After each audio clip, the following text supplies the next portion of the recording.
आज हम सीखेंगे कि एलसीएम कैसे निकालते हैं। इसके लिए हमें जो ये संख्या दे रखी है हम उसका गुणनखंड करेंगे। सबसे पहले हम इसका गुणनखंड करते हैं।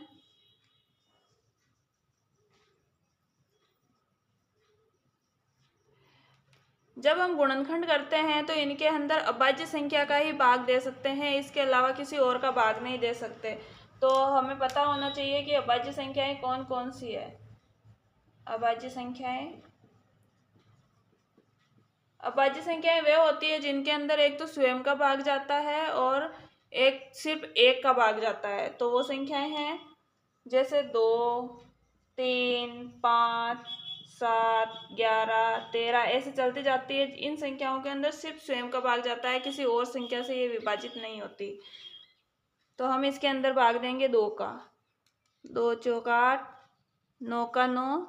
अब 9 के अंदर 2 का भाग नहीं जाएगा तो हम जैसा है वैसा ही वापस लिख देंगे। फिर से हम 2 का भाग देंगे तो 2 दूनी 4, 9 है जैसा का जैसा, वापस जैसा है वैसा ही लिख देंगे। फिर से 2 का भाग देंगे तो 1 हम 2, ये 9 और ये 25। अब इनके अंदर 2 का नहीं जा रहा है, 9 के अंदर 3 का भाग जाता है तो हम लिखेंगे 3 का, 1 का 1, 3 3 का 9 और ये 25 का फिर से 25। अब हम फिर इसके अंदर 3 का भाग देंगे तो ये 3 एकम 3, फिर 3 एकम 3 और ये 25 है जैसे का जैसा।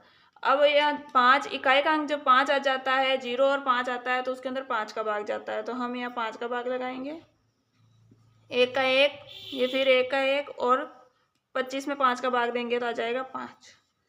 अब हम फिर से 5 का भाग देंगे तो 5 का 1 का 1, 1 का 1 और 5 एकम 5। अब हम क्या करेंगे कि ये जो इधर ये टुकड़े हो रहे हैं इनके हम इनको गुणा कर देंगे।